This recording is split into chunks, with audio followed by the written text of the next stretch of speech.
Buenos días, jóvenes.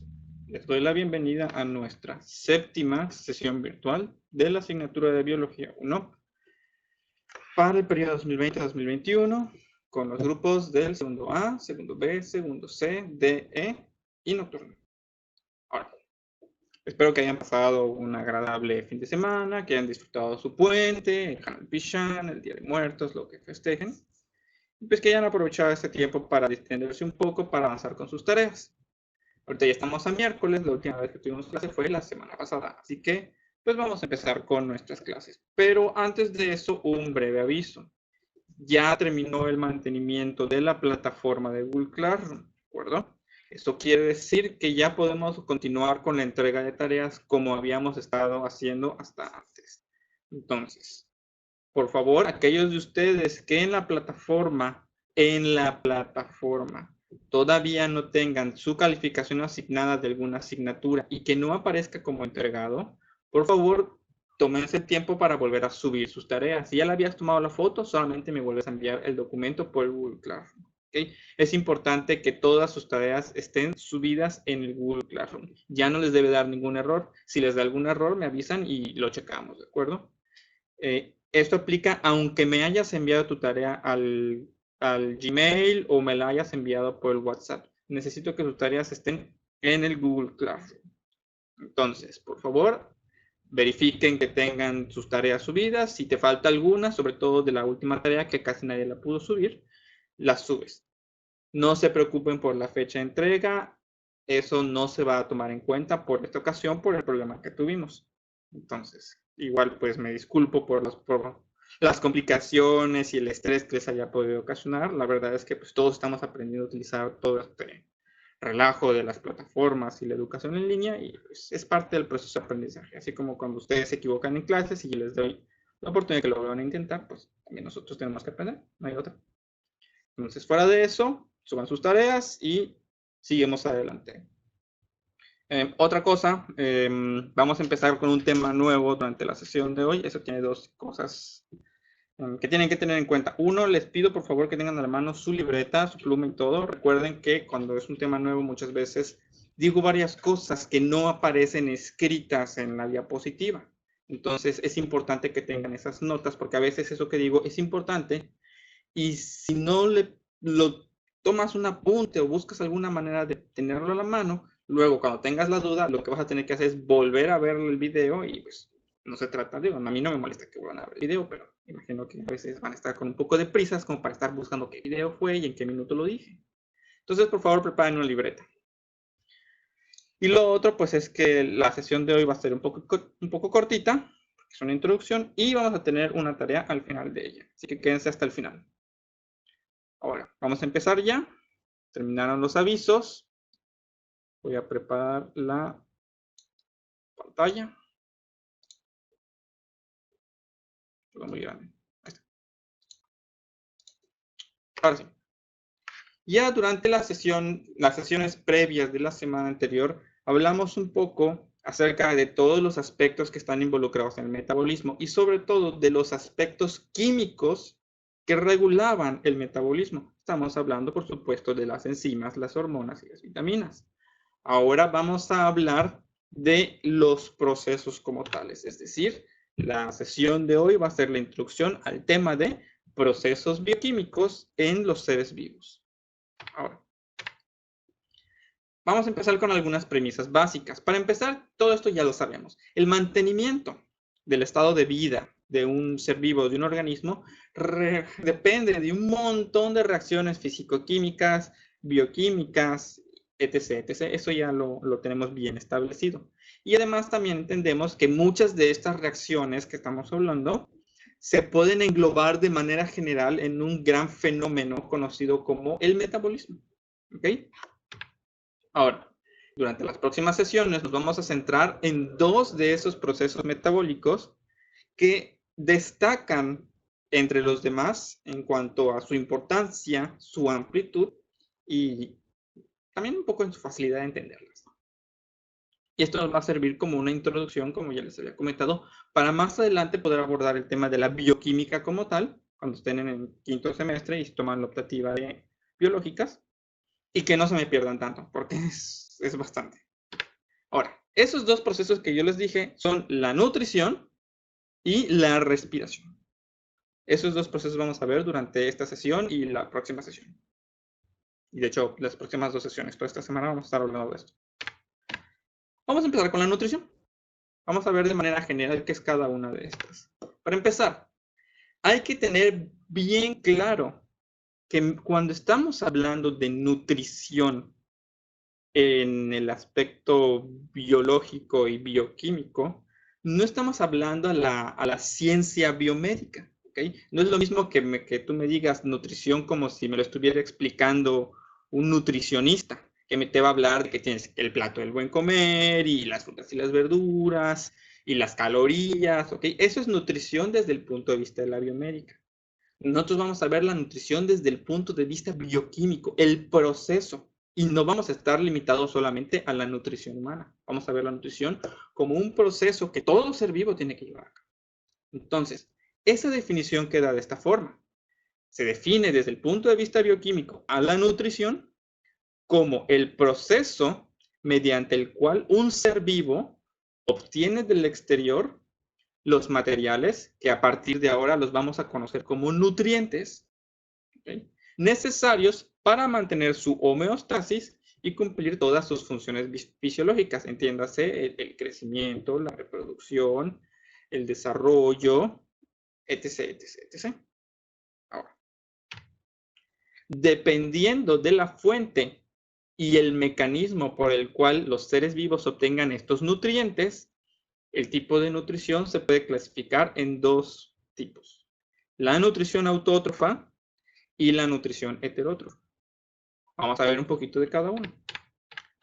Empecemos, antes de ver la nutrición de manera más esclarecida, vamos a terminar con la respiración, ¿ok? Ahora, ya entendimos, la nutrición es el proceso por el cual obtenemos los nutrientes. Todos los seres vivos lo hacen y es importante para que puedan hacer todas sus funciones. Y luego tenemos el proceso que es la respiración, ¿ok? Igual hay que hacer una aclaración, pero vamos a empezar con la definición.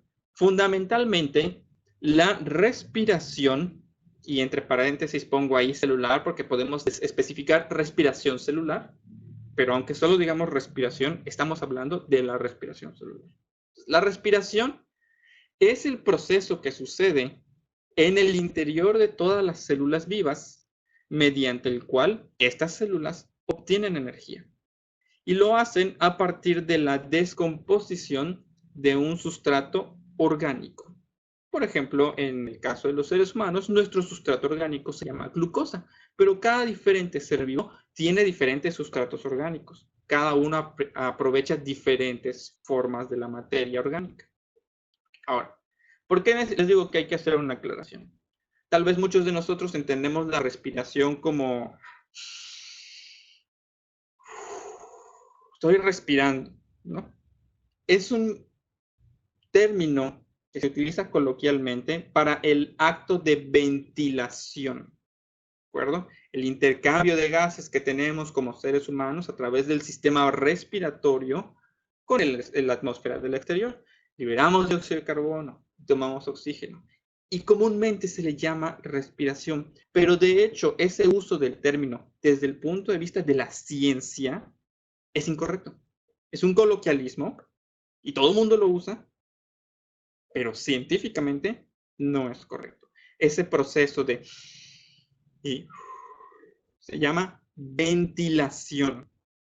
Y de hecho, no todos los seres vivos tienen un proceso de este tipo, ¿sí? Es característico de los animales. Por ejemplo, una planta, las plantas no tienen sistema respiratorio. No tienen y sin embargo, respiran. Tienen que respirar, todos los seres vivos respiran. Una bacteria, mucho menos va a tener un sistema respiratorio y mucho menos va a hacer un proceso así y también respira. ¿Okay? Entonces, la respiración es ese proceso que todos los seres vivos tienen a través del cual obtienen energía.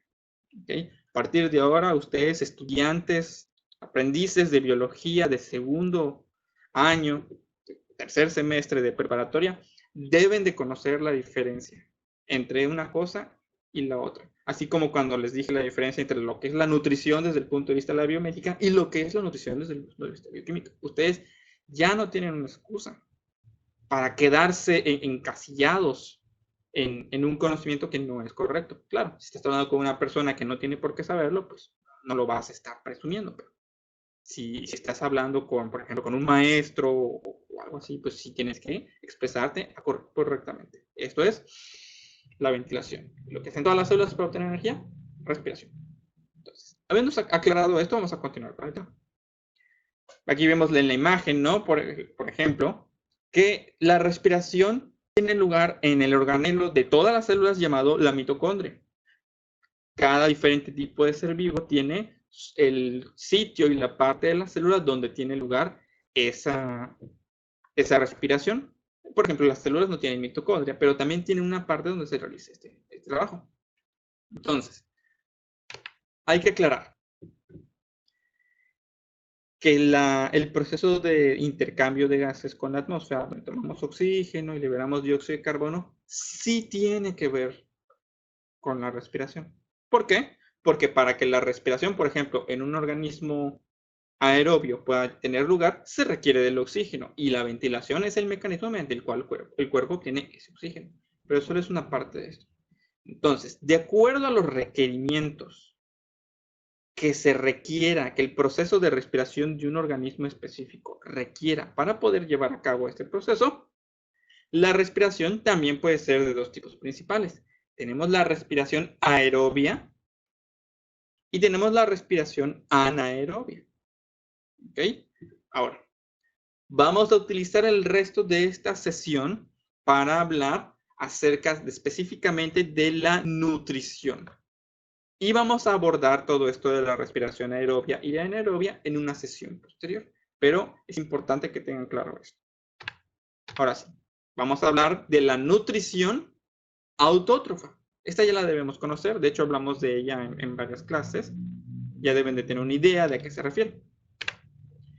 Y para reforzarlo, este tipo de nutrición autótrofa se caracteriza porque el organismo, el ser vivo, utiliza compuestos inorgánicos y una fuente de energía ambiental de afuera para metabolizar, es decir, producir moléculas orgánicas como los carbohidratos, los lípidos y las proteínas que ese ser vivo en particular puede utilizar.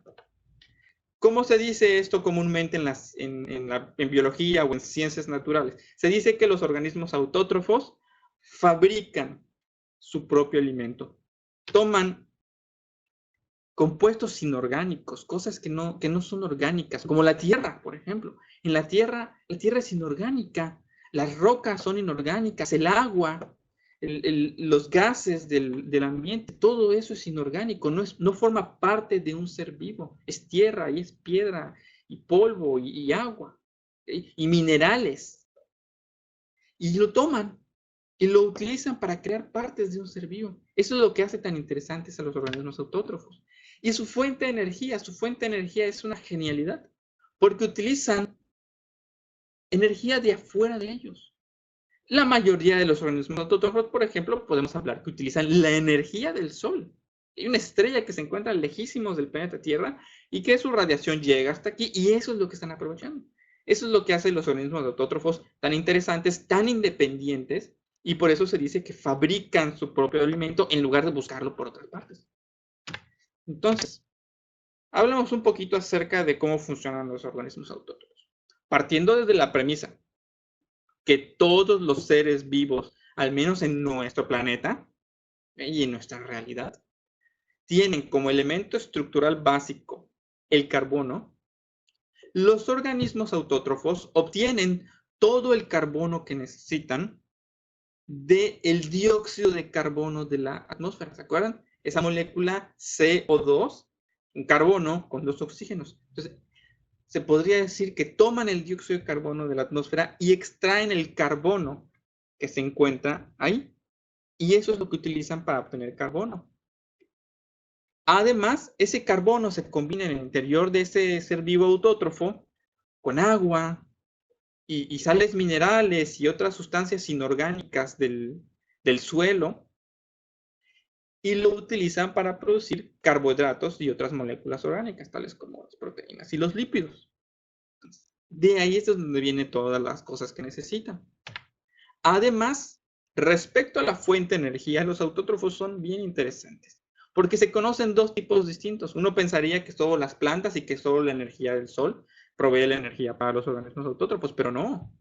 ¿Okay? Por un lado, están los organismos autótrofos fotosintéticos, donde se encuentran las plantas y las algas, que ellos sí aprovechan la energía de los rayos solares y la luz visible en general a través del mecanismo de la fotosíntesis. ¿Okay? Y por otro lado, tenemos los organismos quimiosintéticos. Estos son distintos.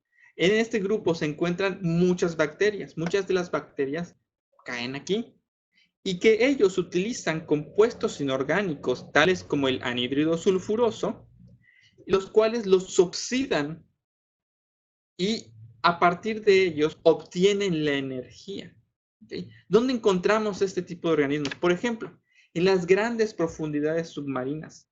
En las grandes profundidades submarinas, el mundo abisal, los abismos del mar, existen unas chimeneas submarinas que constantemente están liberando compuestos de azufre, como el anhídrido sulfuroso. Ahora, a estas profundidades, kilómetros por debajo de la superficie del agua, el sol no llega.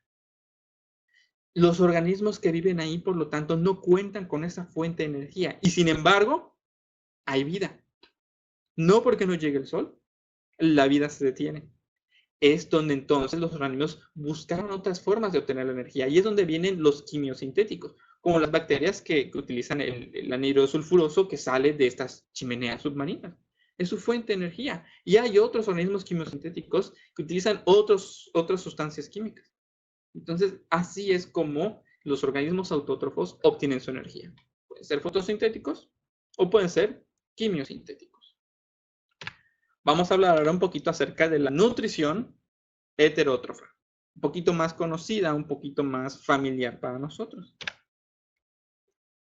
La nutrición heterótrofa se caracteriza porque los organismos que la utilizan, tales como nosotros, los animales, deben de consumir, entiéndase, absorber, por decirlo de alguna manera, a otros seres vivos a fin de obtener el carbono ya procesado, las moléculas de almacenamiento de energía que necesitan, como los carbohidratos y los lípidos, y todo ello para poder nutrirse. Es decir, para poder realizar su nutrición, tienen que consumir moléculas orgánicas.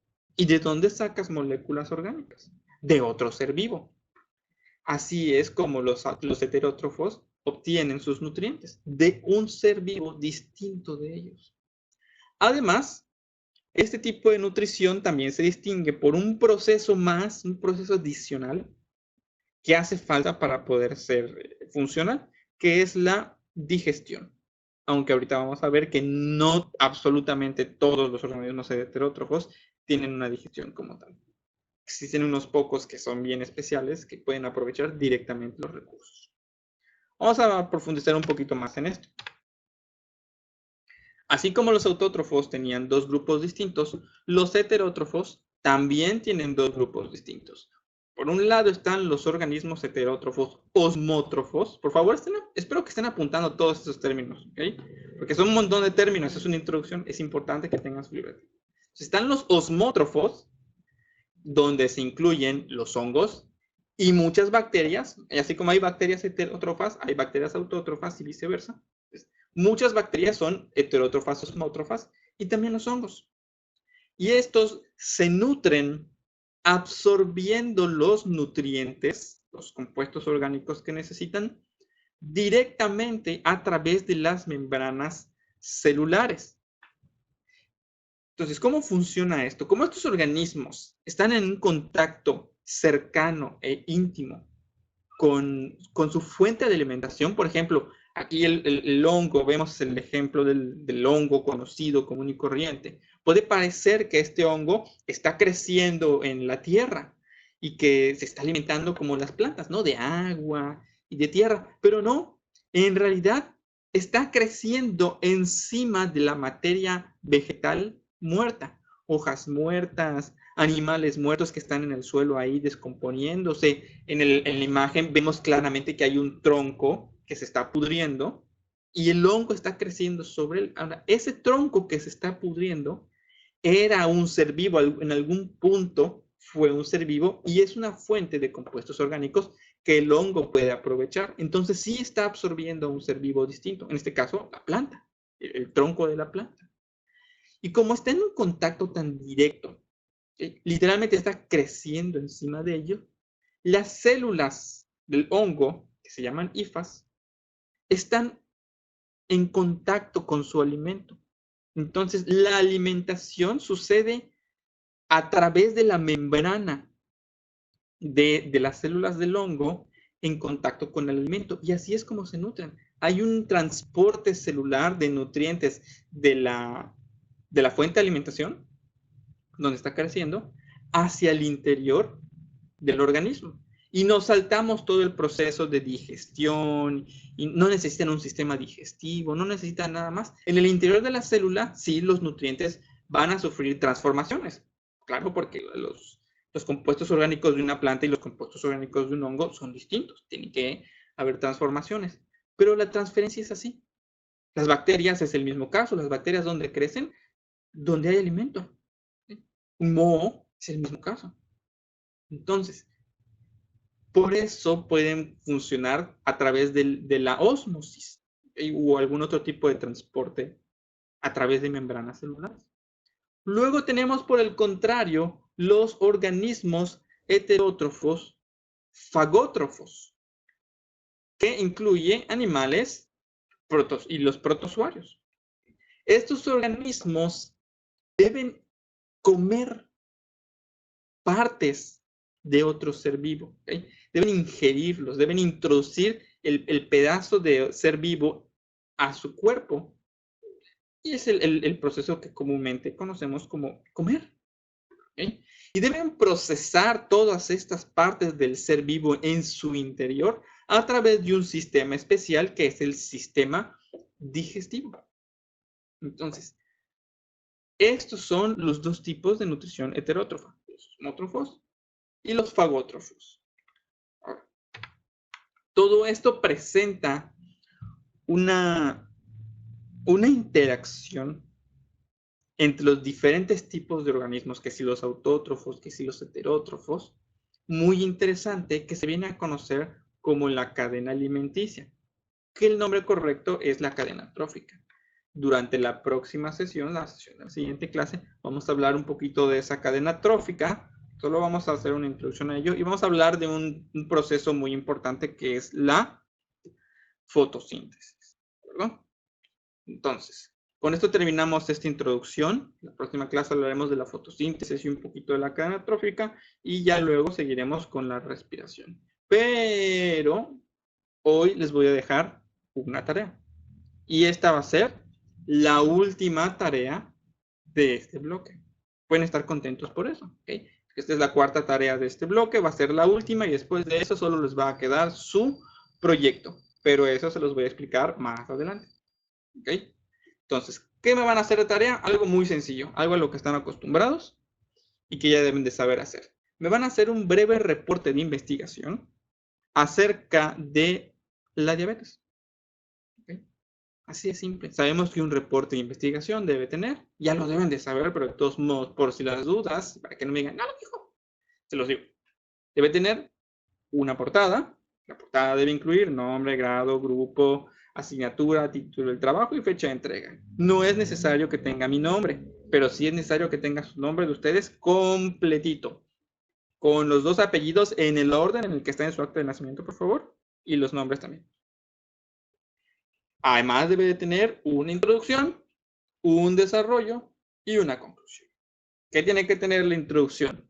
Los datos generales del tema o problema que vamos a tratar. En este caso, en la introducción me vas a explicar qué es la diabetes, cómo está la situación de la diabetes hoy en día, tal vez aquí en México, tal vez aquí en Yucatán. Pueden buscar datos, pueden buscar una noticia y dar algunos datos de cuántas personas están enfermas de diabetes, cuántas personas al año mueren por causas o complicaciones de la diabetes, etc, etc, etc. Debe ser algo cortito, no te me vayas muy lejos. Luego viene el desarrollo. El desarrollo sí debe ser larguito, por lo menos en este caso una cuartilla y media. Introducción puede ser media cuartilla, pero su desarrollo como mínimo que tenga una cuartilla y media. Máximo 3, tampoco se me vayan a explayar. En el desarrollo ya me van a hablar de manera más clara de lo que es la diabetes, me van a especificar cuáles son las causas, cuáles son los síntomas, cómo podemos prevenirlo, cuál es el tratamiento, cuáles son las consecuencias de que una persona tenga diabetes y no se cuide o no se trate apropiadamente.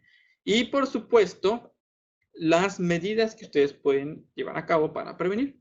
Y por último, en la conclusión, es la parte más fácil del trabajo. ¿Por qué? Porque solamente es donde tú emites tu opinión acerca de lo que investigaste la diabetes. Puedes contrastar lo que aprendiste con tu vida o algún familiar o alguna situación que hayas conocido. Puedes hablarme un poquito de eso y al final simplemente me vas a decir cómo es tu estilo de vida. Si algo de lo que haces tal vez podría ser no tan correcto desde el punto de vista de la prevención de la diabetes y qué podrías hacer en un corto plazo para ayudar a reducir el riesgo de que padezcas esta enfermedad. ¿Okay? Igual, eso puede ocupar media cuartilla, no necesito que me escribas tu testamento. ¿Okay? Tu trabajo puede tener entre 2,5, 3, hasta 4, máximo 5 cuartillas en total. Y no nos olvidemos de las referencias bibliográficas. Todo trabajo debe incluir una sección de referencias. En este caso les voy a pedir que incluya por lo menos 3 y todas deben de provenir de fuentes confiables. Entiéndase, libros, artículos de revistas de divulgación científica, páginas gubernamentales, páginas universitarias, o de organizaciones no sin fines de lucro de carácter médico, como la Organización Mundial de la Salud o la UNESCO. Eso es lo que van a hacer, pero aquí viene el detalle. La última vez que les marqué un proyecto de investigación y les permití hacerlo en computadora, su desempeño dejó bastante que desear. Así que en esta ocasión lo van a hacer a mano. ¿Okay? Van a sentarse y van a escribir su reporte de investigación con sus manitas en su libreta o en hojas en blanco. Van a tomar la foto y lo van a enviar al Google Classroom como estamos acostumbrados. Yo sé que es más trabajo, pero es importante que entiendan y aprendan estos temas. Y si se los marco en digital, tristemente la evidencia nos sugiere que muchos de ustedes, tal vez no todos, pero muchos de ustedes van a irse por la vía fácil, van a hacer un copy-paste y no les va a importar si sacan una buena o una mala calificación con tal de sacarse del problema y entregar la tarea. Entonces, para evitar esta tentación, esta tarea la van a entregar a mano. Y dependiendo de su rendimiento en el proyecto que les voy a marcar más adelante, veremos si podemos cambiar esta dinámica. Es importante que aprendan a hacer sus trabajos bien y con responsabilidad.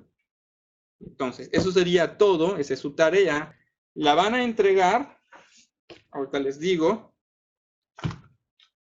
el 9 de noviembre, ¿no? Que es el próximo lunes. Entonces tienen chance, no van a estar muy presionados por sentarse a hacerla ahorita. Por favor, el lunes 9 de noviembre entreguen su tarea. Entonces, eso sería todo por mi parte en esta ocasión. Nos vemos en la siguiente sesión virtual que va a ser este viernes para continuar con nuestros temas.